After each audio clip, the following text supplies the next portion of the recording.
Okay, have a pen and paper. This is a slightly more interactive session, and as we progress, we're going to get slightly more interactive. I want you guys to have a pen and paper, sit back and think. I've actually spent today doing something that well done. I've actually spent today doing something that I don't normally do. But I recommend very highly. And I know it's a difficult thing to do in some cases. And I actually spent today, oh, welcome, Tobago. I actually spent today switching off. And by that, what I did, what that means for me, and switching off means different things for different people. Hi, Tobago, welcome, welcome. We just started, we just kicked off. At least you've come on with your name. So if you see a lot of Ntombis, none of them are actually Ntombis. They're actually all men. So don't be confused. So what I did today is I switched off. I decided to really cut myself from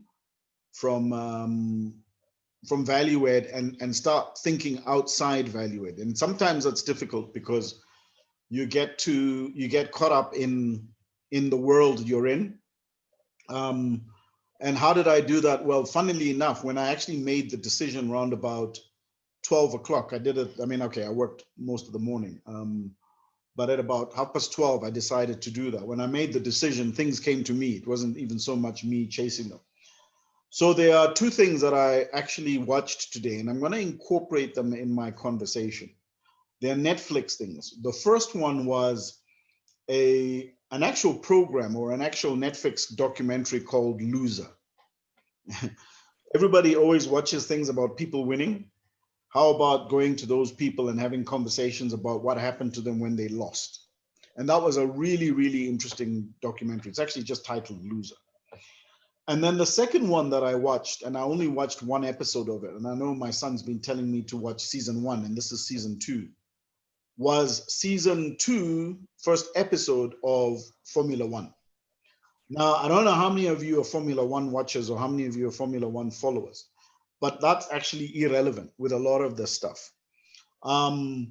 Because what you're going to get to see and hear are the behind the scenes stuff, the things that make people fail, succeed, progress, their ambitions, etc., etc.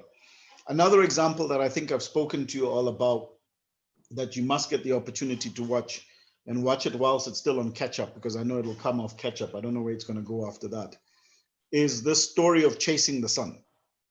The story of South Africa and how they won the World Cup this time last year. And again, a lot of these things, I usually test my wife on them because my wife is she watches sport, but she's not somebody who will watch a sport documentary, right? But with all of them, from the Michael Jordan one, The Last Dance, to Chasing the Sun, she's enthralled. And she's enthralled not because of anything else, but the behind the scenes elements that are linked to a lot of the stuff that I'm going to talk about just now.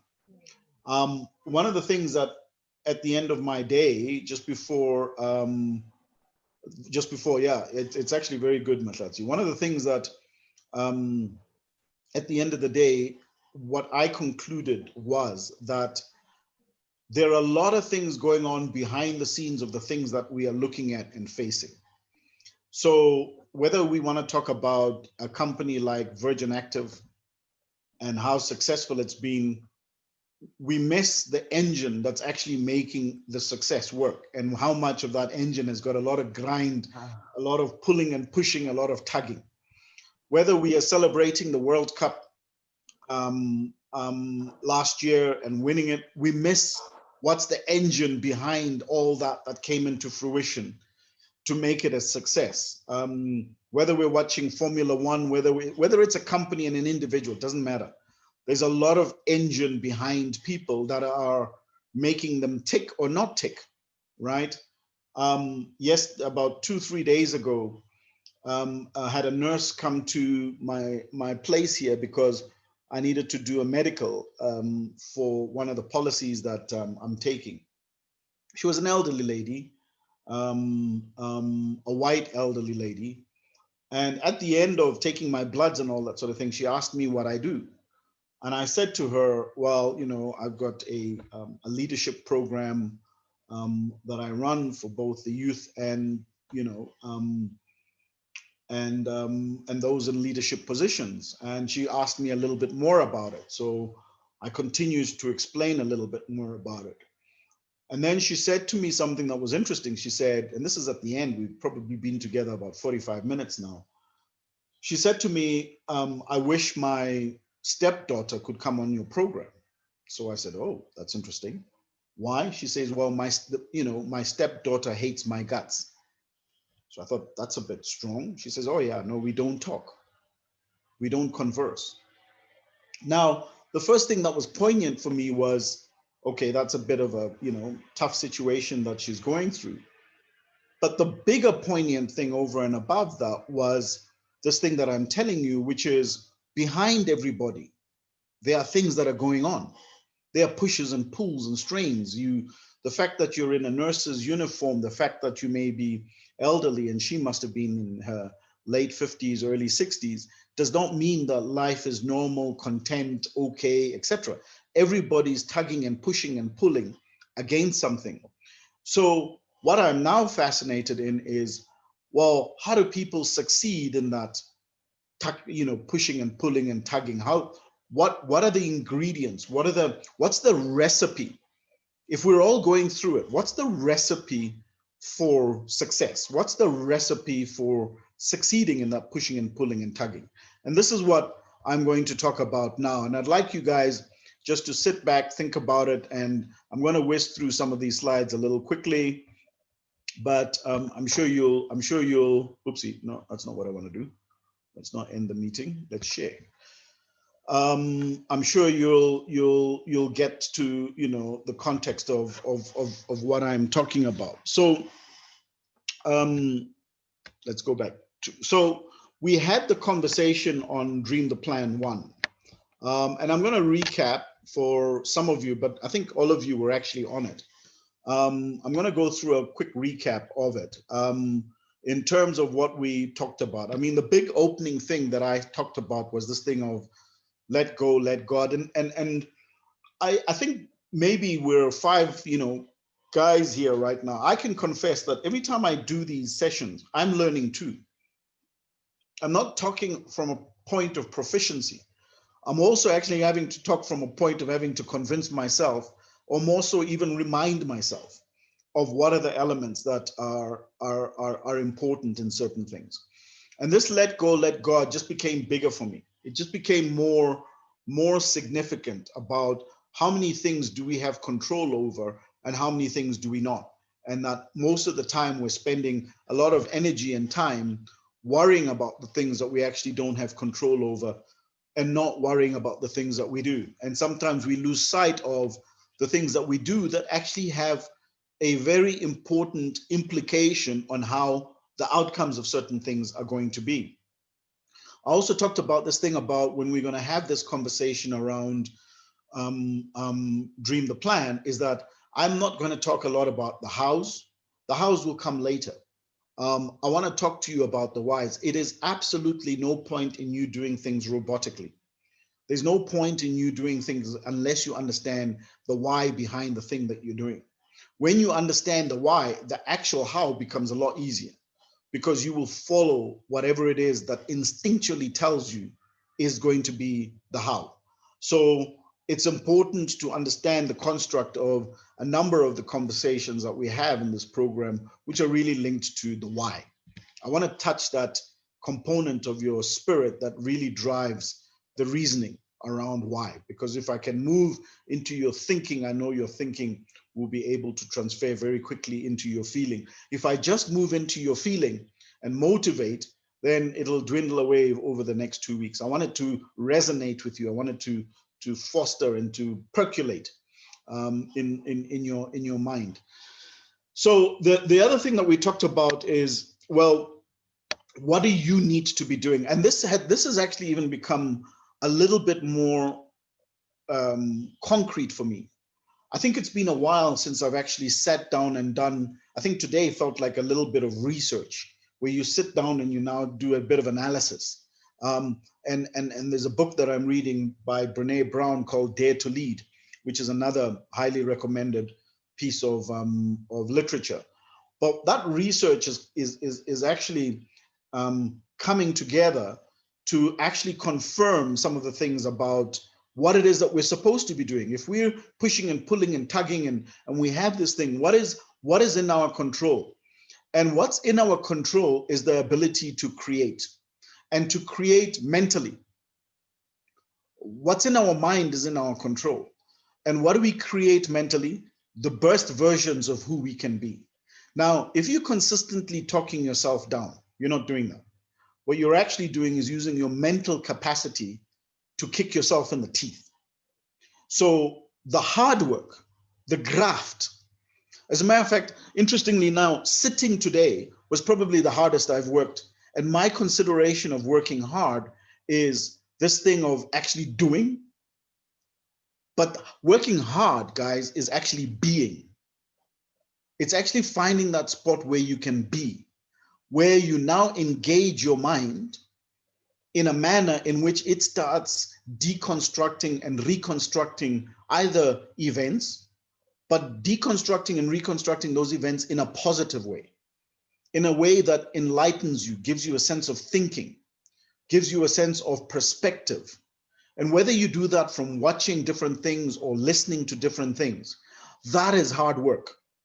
That is extremely hard work. That's more hard work than moving a brick from one point to another point, or a heavy stone from one point to another point, or all the running around that we do where we believe that we're actually getting an output or we're getting some kind of result. That's not the result. The result is no different to how easy it is for you to breathe. But the breathing is actually keeping you alive. Stop a breathing for a second and game over. But asked, is breathing hard work? You say no, because you're doing it automatically. And yet it is so important and so significant to your very existence. It's the same thing as being.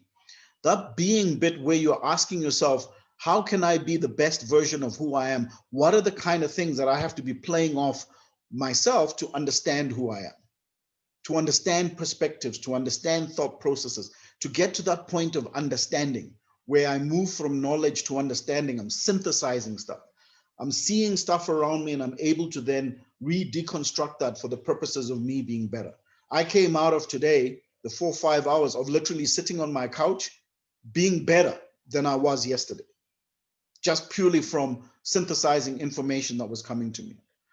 Because what I was able to do by synthesizing that information that was coming to me was to remove myself from the reality of value add and what I'm doing from a business point and how's this working and how's the methodologies moving and what's this and what's that, to a place where I detach reality and start talking about the creative in me, the thing that's in my head that has not manifested in any way or form, but is critical, like breathing, to making me see a bigger picture, making me understand. Remember, I started off telling you that all these things, started making sense. How do people succeed? How do people make it out of the difficulties that they're in sport, in business, and as individuals, as groups, as whatever it is? It all started coming together, and it was really powerful for me internally, because that started making me a creative being, and that's what we talked about the last time.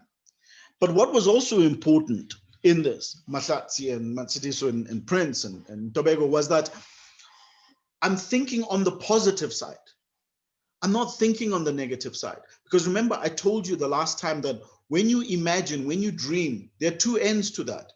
It's the having of it and it's the absence of it. And what we tend to forget that most of the time, we are always constantly thinking about the absence of something. We're not thinking about and imagining. I mean, if you sat and imagined, winning the lotto, and I do that to exercise my brain, because I go into the daydreaming phase of what would I do? Like now I say, okay, now you're stuck in your house, You can't go anywhere. There's no travel. You win 70 million. What do you do? So I start imagining this is what I'll do. But all of a sudden it's a positive and it elicits a whole lot of things. And I'm looking forward and I'm looking ahead. I'm not looking at now. Because one of the things we talked about the last time is that you have to stop looking at where you are. You know, you don't focus on what is, focus on what can be. Reality is now, but hope is tomorrow.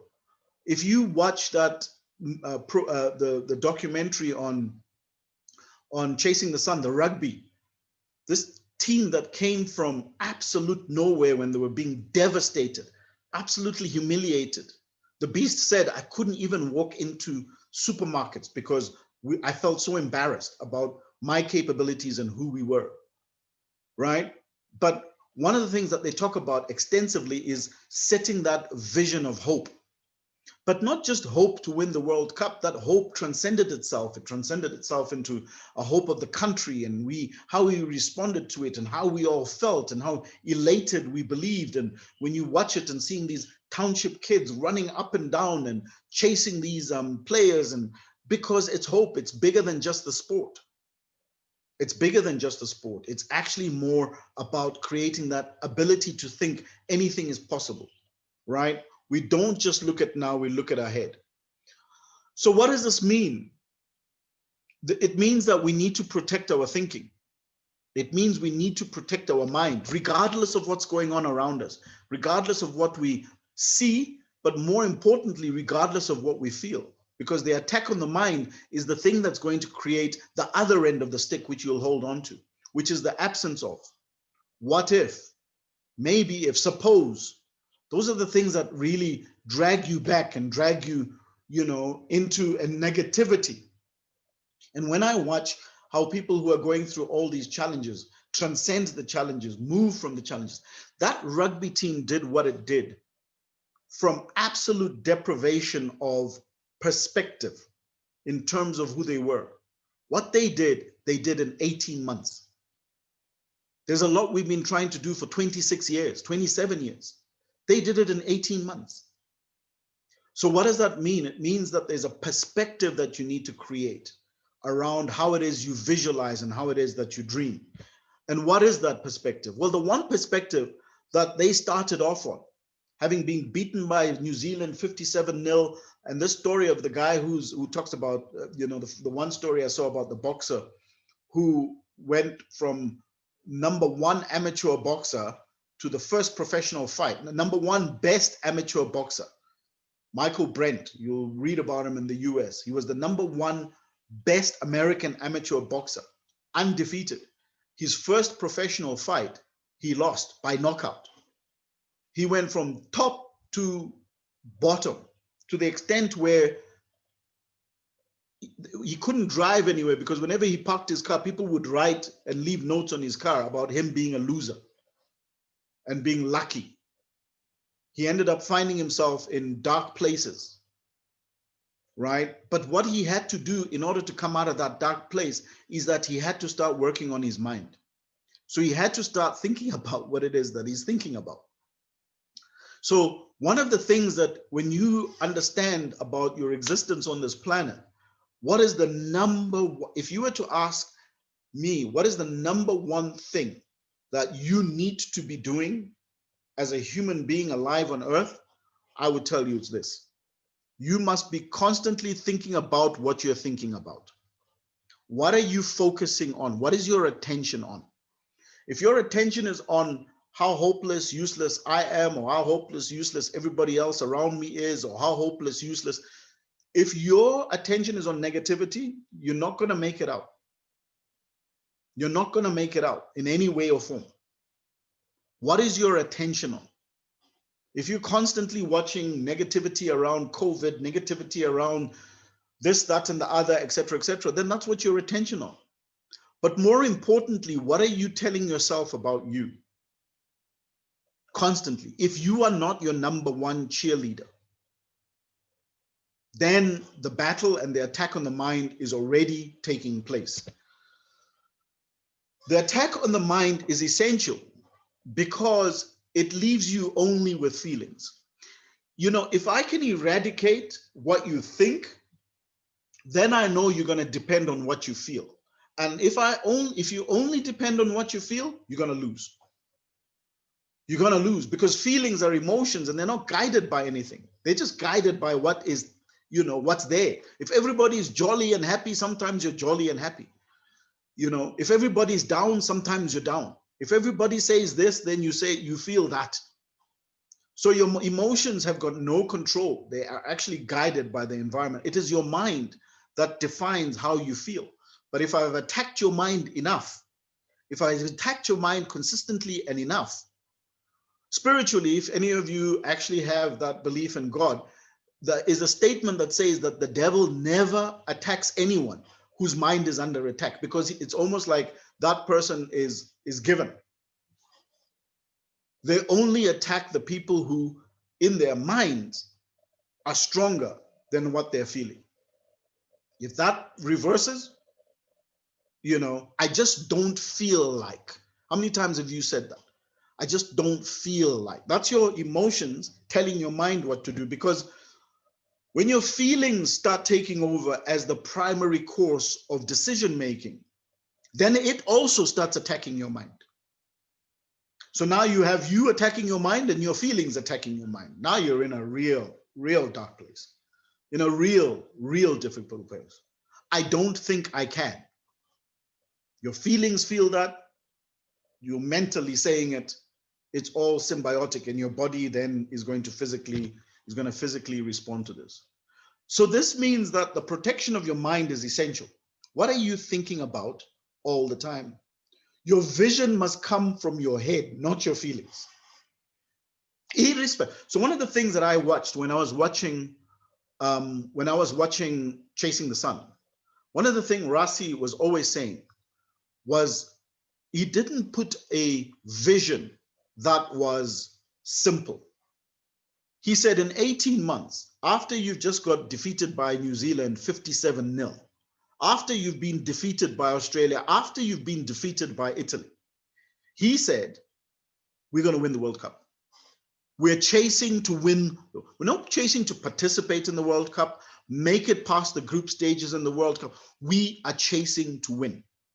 And what that created was a whole series of events that this country never thought were possible. The first one was he hired a black captain. Now, everybody thought that captain was probably a token venture, No. He decided that I'm not going to look for technical skills. I'm going to look for heart. So I'm going to look for the strength. So while setting his vision and having a big vision, which we talked about the first time, he then started breaking it down into absolutely amazing chunks. The first one was getting a black coach. The second one was actually saying, what are our strengths? A question you must ask yourself all the time. What is your strength? You have a strength. He didn't focus on the fact that they'd been beaten 57-0. He didn't focus on their weaknesses. He didn't focus on the fact that the main sponsor had pulled out, that in Springbok rugby, people were not attending. No. In the midst of that depth of difficulty and depression, where professional players are questioning their capabilities, he asked them, what is your strength? And they discovered their strength was physicality. These are strong Boers, these are strong Zulu, Xhosa, Tswana, Sotho people. These are strong. There's no one else who has the physicality of South African rugby like anybody. No, are we runners and little running up and no, we're not that. Let's go back to our faith. So you got to ask yourself, in the midst of anything, what is your strength? Because that comes from here. That comes from your mind. That's you talking to you. Because the moment you do that, the moment you're able to find your strength, then you work towards your strength. Then you work towards your strength. You see, you thinking on the absence of something, that I'm not good enough, I can't make it, is not going to create the vision. It's not going to be able to enable you to dream, right? The absence of, rather than visualizing the possibility of, is dangerous, not only based on what others say, but it's dangerous based on what you are saying to yourself. So in the process of visualizing, it is essential to understand the core elements of your skills. And it doesn't have to be 100 of them. It doesn't have to be 5 of them. It can be 1. Their 1 was physicality. That was their 1 strength, physicality. And let's build on that physicality. So you need to find that 1 strength. If you know it already, fantastic. Then you build on it, right? So I want you to take time out. This is where I said this is going to be a little bit interactive. I want you to take time out just for a second. And I want you to think of 3 ways in which you can stop thinking about negative things. Now, I'm just going to stop sharing for a second. I want to let you know that the act and the art of actually defining how you break through in the world, right, is a physical action. It's something you have to do when you wake up in the morning. It's something. So you need to, the act of being, the act of how do I resist? How do I protect my mind? How do I manage what I think is a physical one. It's not going to land on you. It's something that you have to physically do. So as I said, the question was, and let me just go back to it. The question was, think of 3 ways in which you can manage what you think. How would you, if you start having negativity, right? How would you manage that negativity? 3 ways, 3 key ways. I'm going to give you 2 or 3 minutes to do that. If you don't have 3 ways, that's fine. But 2, 3 key ways in which you would manage negativity. Something comes into your mind. It's now telling you in Tobago, I'm not this, or I'm not that, or I can't do this, or feelings now start taking over. What do? Do you just leave it? Do you let it be? Or is there something that you do? Or even better still, what preventative action do you take on a moment by moment, day by day basis to ensure that negative thoughts don't crowd your mind? And then I'm going to ask, a couple of you just to give me a couple of suggestions. So just think of 1 or 2 or 3, but I want you to write these down. This is important. It's a practical element tool, and then I'll give you some suggestions as to the way forward. Who's going to lead the way? Okay, if nobody gives me, and if you can just switch on your camera for a second when you lead the way so I can see you. I guess you're switching on your camera because you want to lead the way. 1 or 2 practical things that you do to ensure that your mind does not get swelled with negative thinking. Okay, let me take a swing. Okay, first thing is exercise. I think. Okay, I like. Yeah, that's a space. Yeah, it's a space where I forget everything. So it's a matter of whether it's going to the gym or playing soccer. So it's just a space where everything disappears. So okay, cool. I can just 1 more. focus on that. Number 2, so I have this mantra that actually everybody that is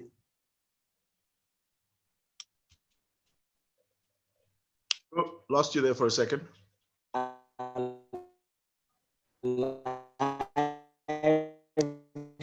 Has actually survived 100% of what they've been through. Okay, say that again. We lost you for a second. 100, the same way I survived everything before. No, say it again. That, number 2 we is lost you for a second. I have survived 100% of what I've been through. Machadiso, can you hear us? Oh, okay. You might need to move. Okay, whilst he's okay.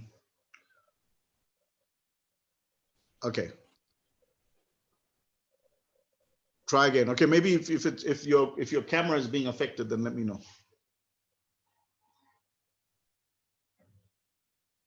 Okay. In the meantime, Tobago, you want to hit us? All right. Can you hear me? Yeah, we can hear you, and then we'll go back to Matsidiso just now. Okay, Yeah. so I wrote down like a few ways Yep. how I deal with negativity is the positive affirmations. So I always constantly remind myself, of positive things, like when I wake up in the day, like, I'm the best, like in my mind, I always know that like whatever I do, like I do it to the best of my ability. Whether I play soccer or whether I'm like doing something I'm passionate about, I'm the best, and like, I believe in my abilities. I'm confident in my abilities. So yeah. Cool. Also meditation. Yeah. Because I meditate a lot, when I'm under stress or not.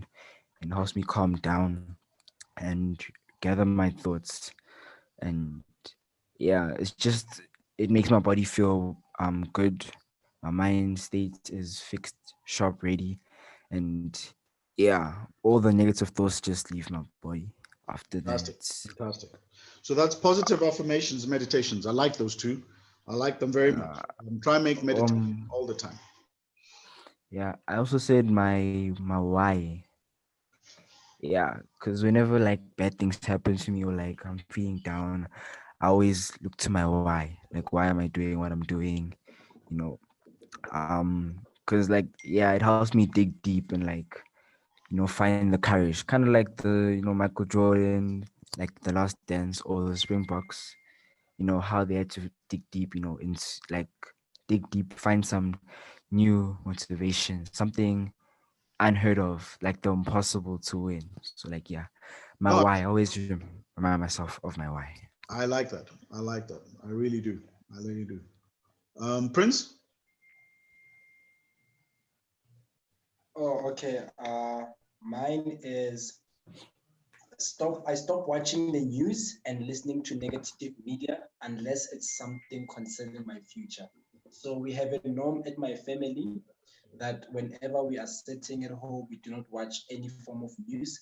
We rather watch documentaries or things like that, just to Yeah. keep us from negative thinking. So we never watch the news at home unless it's something concerning our future as a whole, but we never really watch the news. Yeah. And that's something our parent ingrained in us.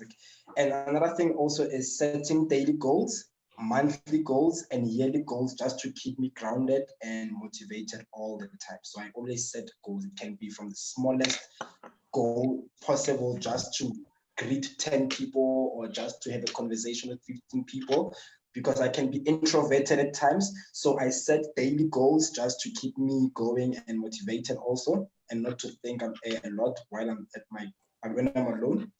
And then the last one is I set long-term goals, usually 10-year goals, just to keep me working towards that goal and not achieving it too quickly. So I set such a long-term goal that it's so hard to reach. So it keeps me working and being that workaholic all the time. So setting goals for myself, it keeps me motivated and not thinking about a lot of negative issues or negative thoughts. Excellent. So Excellent. that's what I do on a daily basis. Excellent. Excellent. Human? Vic, I think just for me, uh, thinking about your question, actually, I look at it differently. I think what motivates me is that, there are times obviously that you let yourself down and you feel like you're not worthy, you're not good enough. So I think the stance I've taken is, first of all, accountability for my actions, what I can control, and what I can't control, I take that out and I just focus on what I have. I have a vision board that I've been working on, and I think taking stock of what I've achieved this year, I think has actually put me in great stead. So what I've done was, at the beginning of the year, I wrote down what I wanted to achieve. I've actually ticked what I have achieved, and what I can't achieve, I've actually had to write an action plan to say, okay, you haven't achieved this, and this is because of 1, 2, 3, or how you were feeling at the time. How do you change that?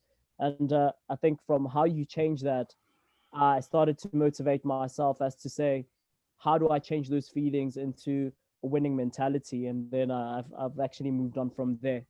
So basically, accountability, vision board, and taking stock of what I have and what I can control. No, those are good. Those are very good.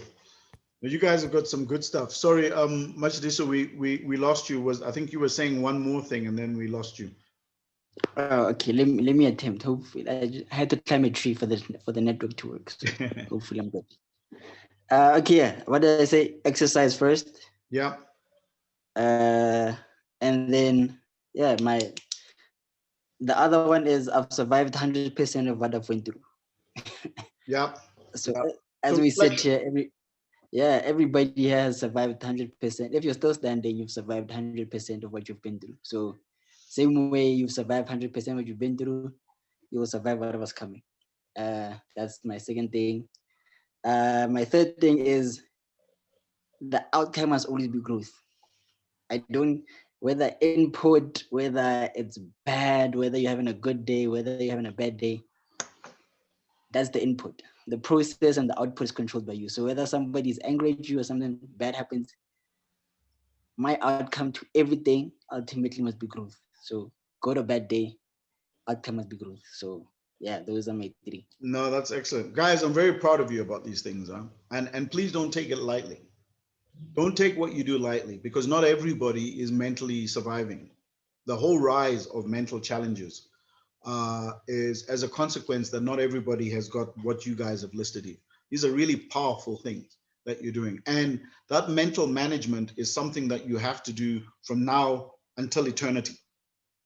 You can't allow the attack on the mind to happen at any point because when it does, it will come with ferocity. And you must know that because you have this sort of mental agility of thinking, that the attack on your mind is going to be constant. I said earlier on that from a spiritual point of view, the devil never attacks a mind that is attacking itself. Doesn't waste the resources on that, but it does come after the mind that is getting stronger and stronger and stronger.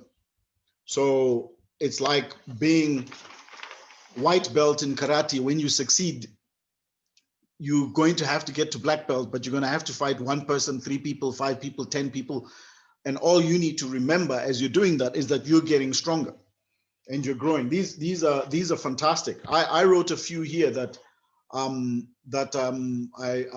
thought about.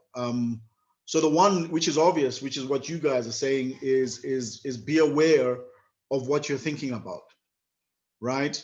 Learn to stop the thought. Learn to stop the thought. One of the best ways to stop thinking is speaking. You can't do both at the same time, by the way. Try it in your mind. I want you to count in your mind to 10. In your mind, count, and without counting out loud, count to 10. And then as you're counting to 10, say your name out loud. Because what happens is you say your name out loud, the counting stops. So learn to stop your thoughts. Use tactics to stop your thoughts. And one of the things is what you guys have said here about positive affirmations, about reflections. List the positives and recite. I know that Hillman said it.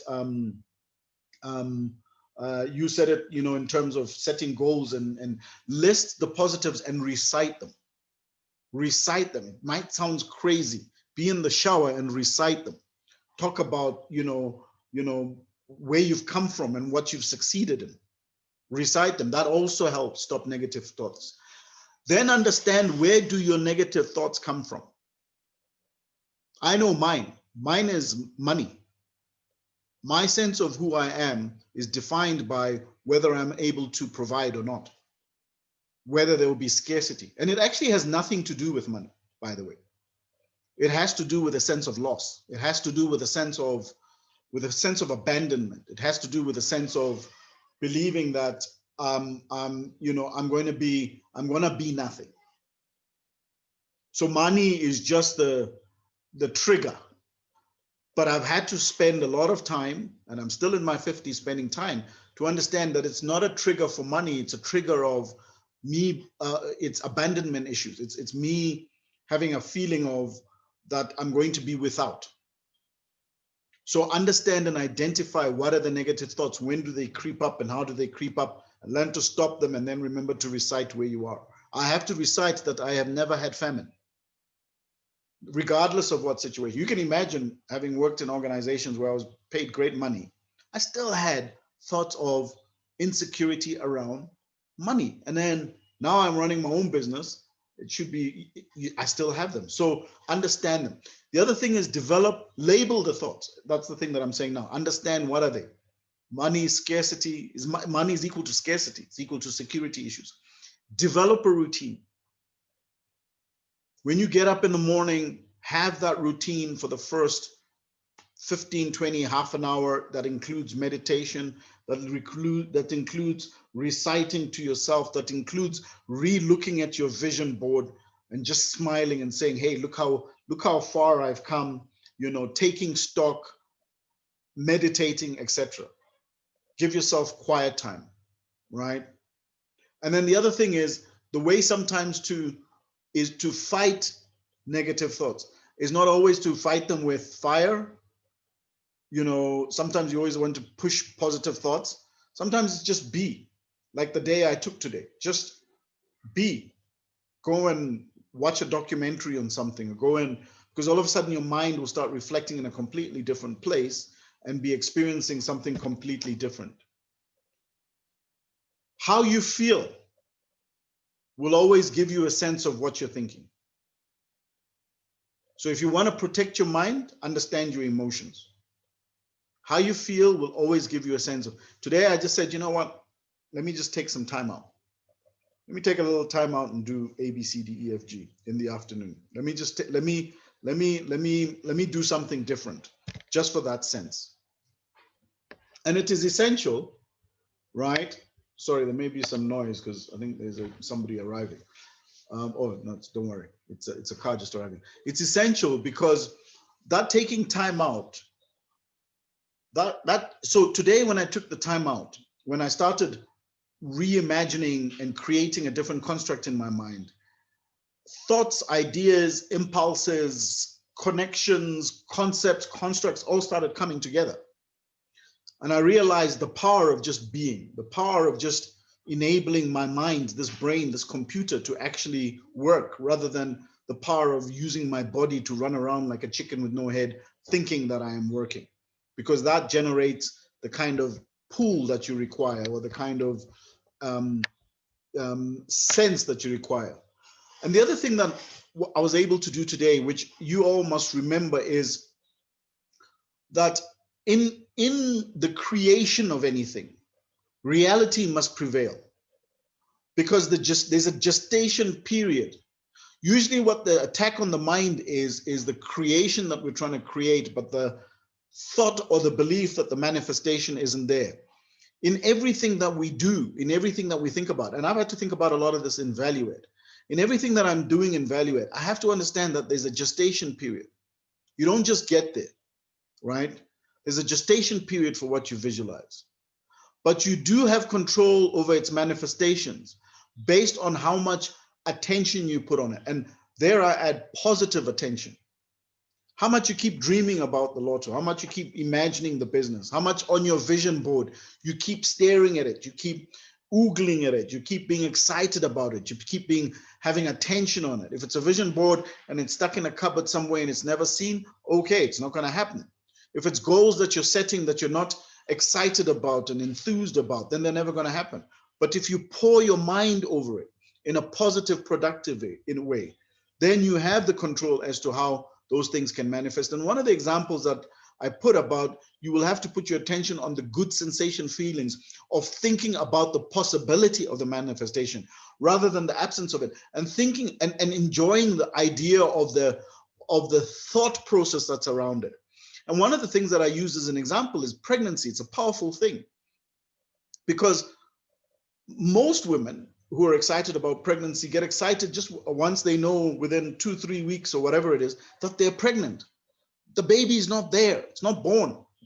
But the excitement, the acting of going to buy baby clothes and thinking of names and planning the room and all that. That is the excitement which plays a role in the gestation and manifestation period, right? We all know that if a child is in an environment or in a thought process or is construed in a place of difficulty or negativity or physicality, then it has an impact on how that child is actually produced. That's why they recommend play music and relax and think and listen, because that being is part of the creative process and it's part of your creative process as well. For 1 minute, I want you to think about what is it that you're waiting for to manifest. I want you to write down 2 or 3 things that you are waiting for to manifest. And as you're writing them down, I want to tell you mine that I'm waiting for to manifest. I'm waiting for the vision I have that Value Ed is becoming is almost like an institution. We are adding on and piling on more programs with no sense of me saying, okay, hang on a second, this was Value Ed Self-Mastery. Now you'll have probably noticed we've got a networking program that's coming. Now that you'll have noticed, and it's not being run by me, we're going to have a marketing program run by a very specific, talented marketing person, because Valuepreneur will talk to marketing, but it'll talk to business. But somebody might want to understand marketing as a whole. We're going to have a networking. I met a very powerful lady who's skilled in networking, and whose whole job and coaching is about how to network. She asked me, can you say your business in less than 1 minute? And don't tell me what you do, tell me why you do it. And it was a powerful thing. And I said, hey, you need to show this and teach this to within the Value construct. And we are starting that as well. So this thing it's growing. That's my manifestation construct, which is coming together. What's yours? And next to that, how are you going to handle the gestation period? Again, I'll give you a little example of what I'm doing, and then 1 or 2 of you can put your hands up and say if you want to speak as to what it is. I realized that if I can give you an analogy, with Value Ed, I was planting and then waiting. And then I'm going, okay, let's wait whilst this grows. But spiritually, something was saying to me, I don't want you to worry about what you've planted. I want you to keep sowing seeds. I want you to keep moving forward. I want this field to get bigger and bigger and bigger. And I don't want you to keep looking backwards to say, okay, have the first gem shot.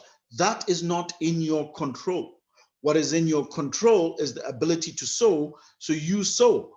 I have made the seeds. I know how seeds work. I know what the gestation period is for each of the different seeds. I know what they need to do as roots in order to get strong, so that when they actually appear above the ground, they have sustainability and consistency. You don't know that because you didn't make the seed. What you can do is sow and believe as this field gets bigger as you're sowing in what it is that you're sowing. So what are you waiting for to manifest? Does anyone want to say 1 thing or 2 things really quick? Okay, I've got my 3. I'll say them very quickly.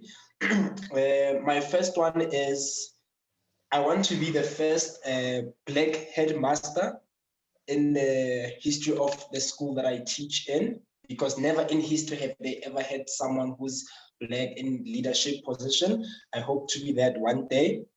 I want to be invited on a TED event to talk on education in South Africa and probably Africa as a whole and how it can be improved. And last thing is I want to be a CEO in the future, basically not for the purposes of money or all the rewards that come with it, but basically just to inspire my family members, just to break all the generational curses that they believe in of poverty and all these things. So basically me breaking that barrier will clear everything out. So And those 3 things are fantastic, Mahlatsi. I want you to type them up. I want you to put them in big bold. I want you to insert them onto your vision board. I want you to draw and have pictures that surround them that actually emulate that. And those are the things that go back to you and your why. Somebody talked about their why and thinking about their why. That's your why. And why is it that you want to do that? So that's fantastic. Anybody else?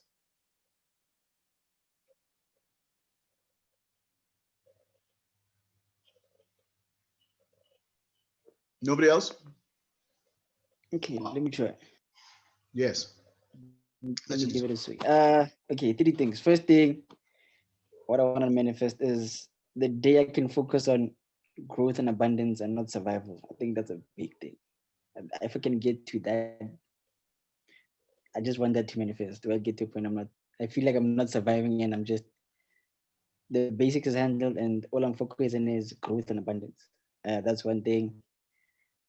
Two, happiness and peace. I think that's a big thing because yeah, I'm learning to stop externalizing everything from I want the car, the house. If I can be happy and at peace, I think that'll be great. And yeah, I want better problems. So and instead of I don't have airtime, I want to have how do I extend my router for my house? Those are better problems. I like better problems. So yeah, those are my three things manifesting wise from my side. Okay. Cool. Great. Great. So again, write them down, put them down, let them be your whys, let them be things that you focus on. That you focus on. Cool. All right. Shall I move on?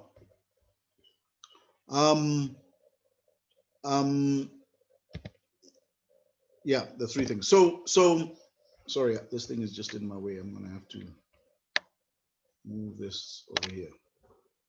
So what does manifestation look like? So I know that, and this is the bit that I want you to pay attention to. I know that your manifestation always has some kind of physicality to it, but it's actually not that. You know, the richest people are sometimes the most depressed people. Not sometimes, usually.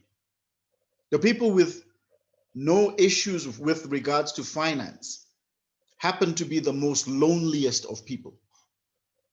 So what is it that we're chasing? If money isn't the issue, right? What is it that we're chasing? And it's a big question for me.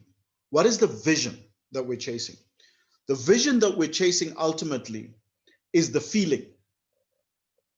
So it doesn't matter whether you live in a mansion on the hill, and it doesn't matter whether you live in the township. You need a particular feeling. Otherwise, you're both the same people. So you remember that the manifestation of what it is that you're looking for starts with the feeling. If you can understand that, then everything else, when it flows, will be wonderful. Do you know that 1/3 of all people who win the lotto lose the money within 3 years or die? That's frightening. Because you're asking yourself, but how can that be? Because the feeling hasn't changed. The sense of feeling hasn't changed. We assume it will change. I've started on a job with almost no money to a job where I was earning a lot of money. And trust me, my feeling did not change. As a matter of fact, the more I earned, the more I pained. The more famous sometimes people get, the more they pain, right? They just can't live the long life. So understand the construct of a manifestation is the feeling. So chase the feeling. You need to find the feelings that make you feel good and not the things. The feelings that make you feel good and not the things. And you'll be surprised how many things are around you that make you feel good. I spend what's been good to me with the power of COVID has been my ability to work on my garden. My garden is like the Garden of Eden. Hey, Mashatsi. It's even Absolutely. And it's even better than the last time you were here, Mashatsi. It's stunning. And your house looks like a pyramid also. It's very huge. So it's important for, I'm constantly trying to chase that good feeling. And back when I was younger, I used to use alcohol to chase that, but now I've tried to make sure I don't use alcohol to chase that, right? In order to make the world a better place, you need to be in a better place. And yes, there's nothing wrong with the physicality of certain things. Money is useful, but it's not the money that you're chasing. It's what the money can do, and you need to understand what the money can do And trust me, there's some mundane things that once you've done them once or twice, they're just not going to be fun anymore. I was always excited about my new cars. After about 6 months, excitement wore off. Not even 6 months, 3 months. Think about the new things that you get. The new shirt or the new shoes, techies, or the new whatever, the new phone. It's exciting to think about it. Once you got it, you're thinking about the next thing or the next one. So it's the feeling. Remember that. And the feeling is a very powerful thing. So what do you need to be doing when you're visualizing? You need to be creating. And then I added this thing, the feeling that makes you feel like being the best version of yourself. So all these things that you wrote down here in terms of the stuff that you do to fight against the mind are the things that you're doing in order to protect you being the best version of who you are. So what I did today was spend time creating the feeling, not running around, creating the feeling of being the best version of who I could be. That's what I did. And it's almost like an irony because it sounds the opposite of what one should be doing. Shouldn't I be 9 to 5 or get up at 6? Yes, a little bit. But if you get lost in that, you miss the power of what your manifestation is. You thinking you can control the outcomes of things, you can't. The only thing that you can control is how you feel about the outcomes of things. And the powerful thing for me about feeling about the outcomes of things is that it goes back to a slide that I didn't put up, but I put up before, which is you draw to you what your destiny is, as opposed to you chasing what your destiny should be. You draw to you what your destiny is. And these things are important for everybody to do. And I mentioned this the last time because we're all embroiled in each other. If Mashatsi is not making it, if Hillman's not feeling well, or if Tobago is down, whether we like it or not, it affects us. We might not think it does because Hillman's over there and Tobago's over there and Matsadisu's over there, but it does affect us. That's why we can understand that when you put a guy like Trump in power, it has a complete and total knock-on effect to everybody. So let's go back to the end now. So what does this mean? I need to control how I feel. By controlling how I feel, I need to make sure I protect what's going into my mind. In my mind, I have my preordained destiny of what I'm visualizing to be and become. In order to be and become it, I need to draw that to me. In order to draw it to me, I need to be thinking consistently about what I'm thinking about. Because if I'm thinking negatively, it will not come. The gravitational pull of the force that you're trying to attract will not be drawn. So I need to work on that. But what about all the other stuff? What about the running around? What about the chasing of my head? Well, I can't handle that. I can't do that. I have got to be at some point letting God do what he needs to do. I need to let go. So I just need to keep sowing. I need to keep sowing. I mustn't look behind me and say, oh, but I need to keep sowing. Then eventually when I do look behind, not only will I say, look how much I have sown, but look at the shoots that have come up. Something that Machadiso, that you said, which is when I look back, I've survived. So nothing can actually attack me in the future, which is absolutely.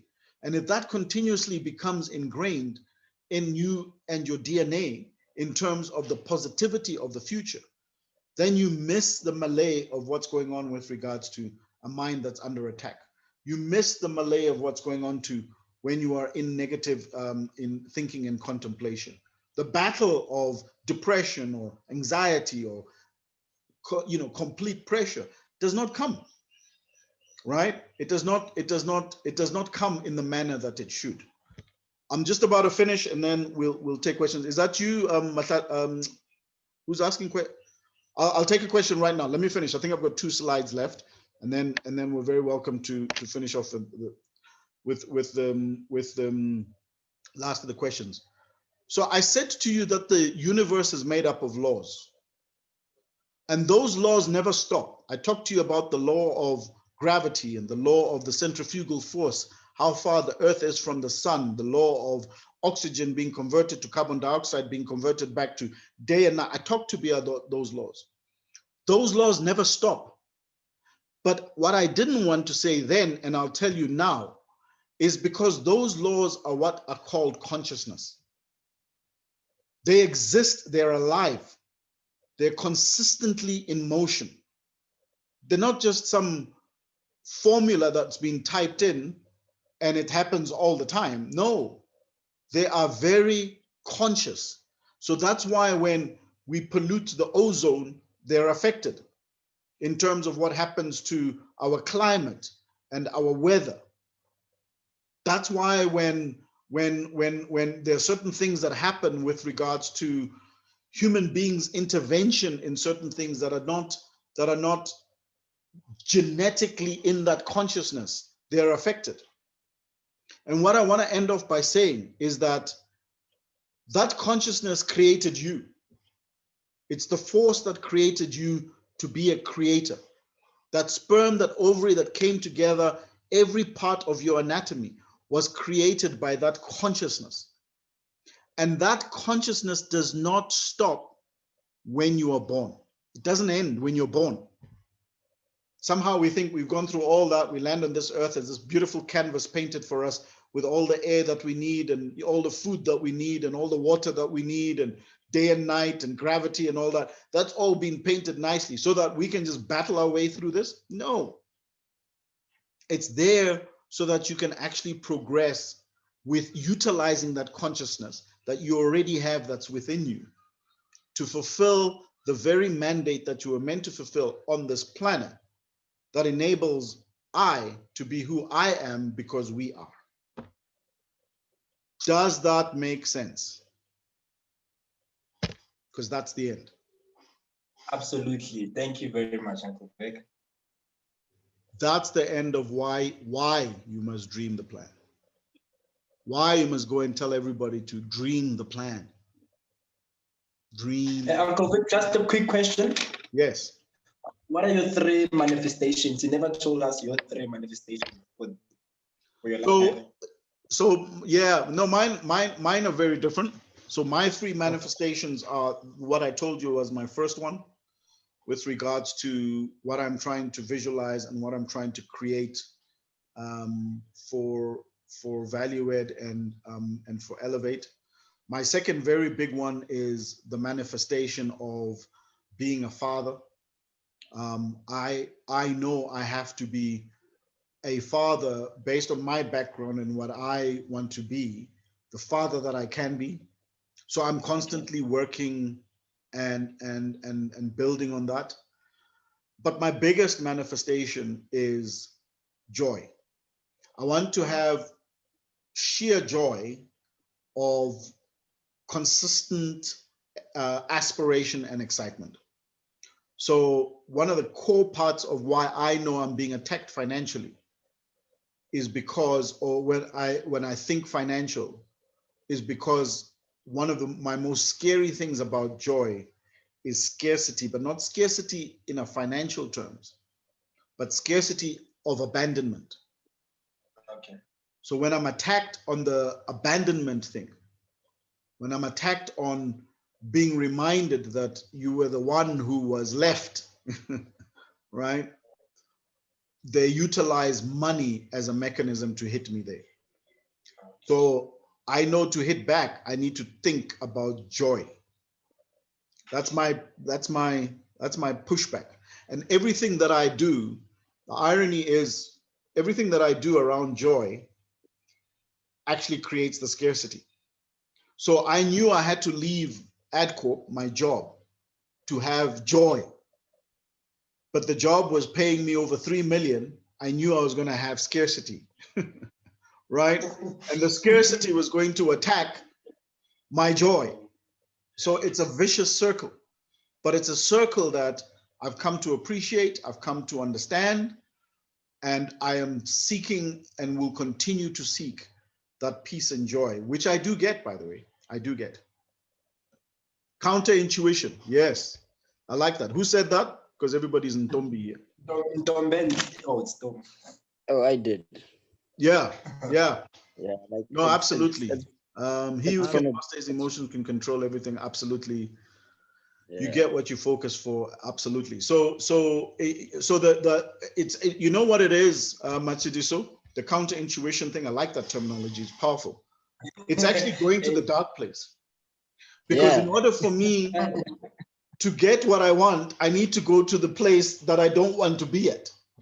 true. So Like Vic, you have a it's from a scarcity issue. You have a challenge of thinking about abandonment and scarcity. But your joy lies in you doing something that is going to require you to face scarcity and abandonment. scarcity. Yeah, it's like Batman. If you watch, if you've seen Batman, he's Bruce Batman Wayne. because he's scared of bats. Exactly. Exactly. Yeah, so So anything exactly. counterintuitive.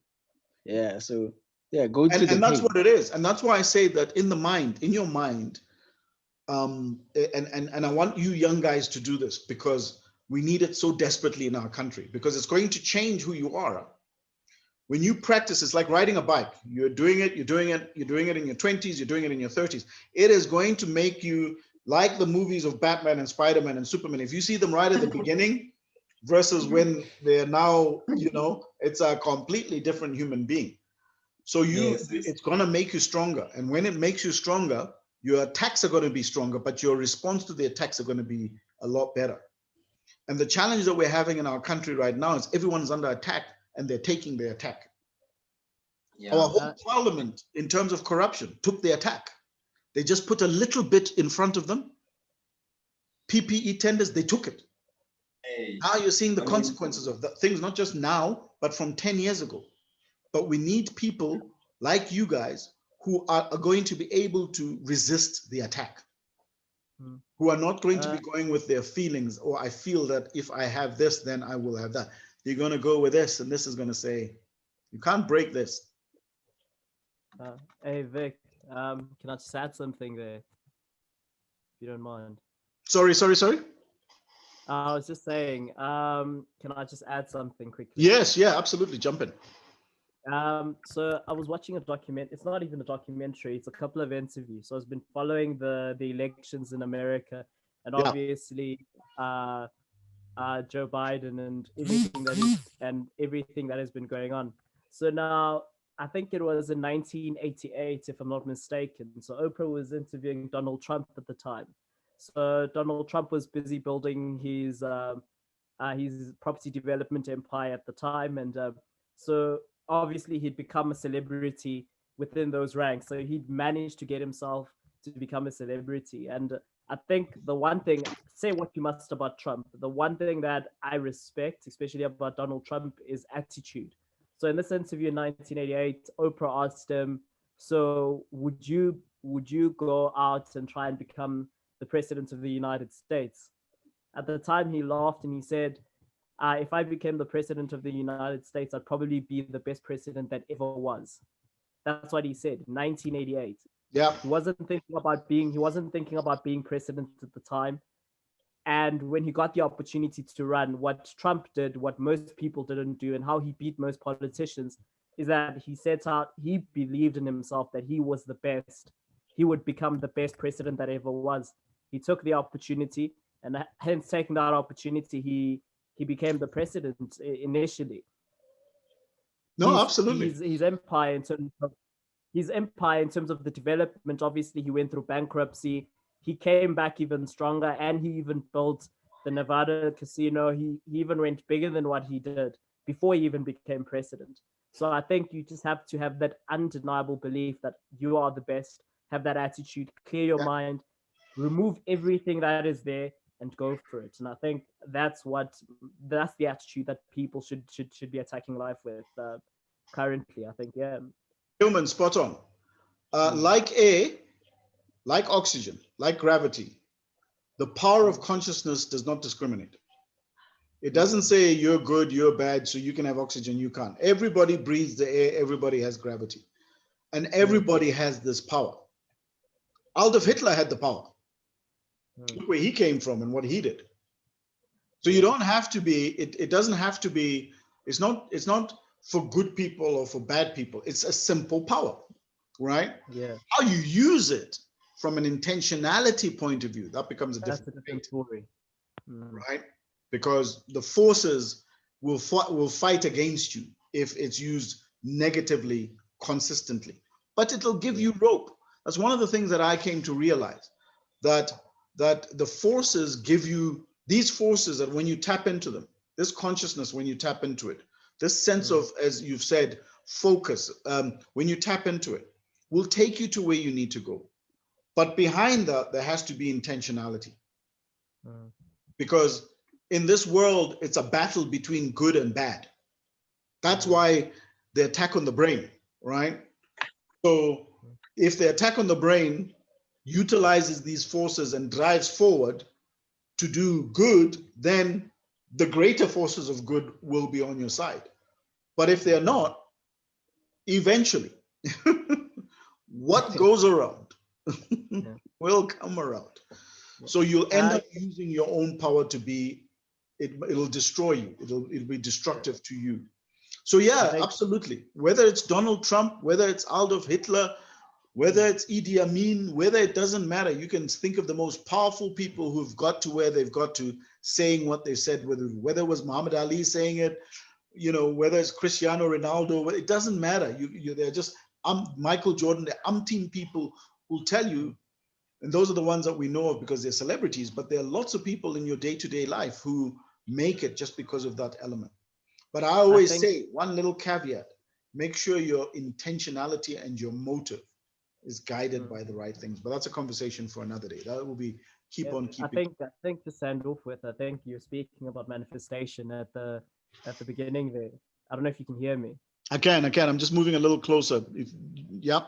I'm saying I think I was speaking about manifestation. I think for me, the one thing for me this year, especially, I can speak for myself, is that that I think that let me down was I think at the beginning of the year I'd entered a competition at earlier on this year called One Day Leader, and it's a competition on SABC One that's broadcast, and you literally go out and you debate issues affecting the country, and I've watched the tape where I've gone in through where I made the top 20 and then inevitably couldn't make the final six so many times in my head that I've made the decision that I want to go back.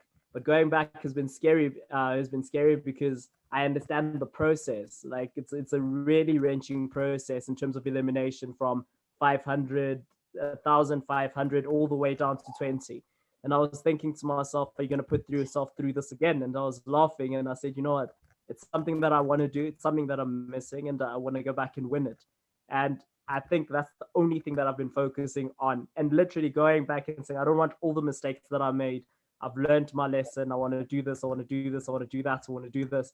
And literally just practicing and putting the work in and just visualizing myself winning it. Obviously not being scared because obviously nerves also gets in the way as well. And I just literally saying, come January, I'll be there, top six, and I'll start my journey till May. At the end, I'll be crowned the winner. And obviously the opportunities that are going to open thereafter. I'm literally just waiting for the applications to open. And I've There been you go. laughing at that and saying, am I crazy? Even in thinking that.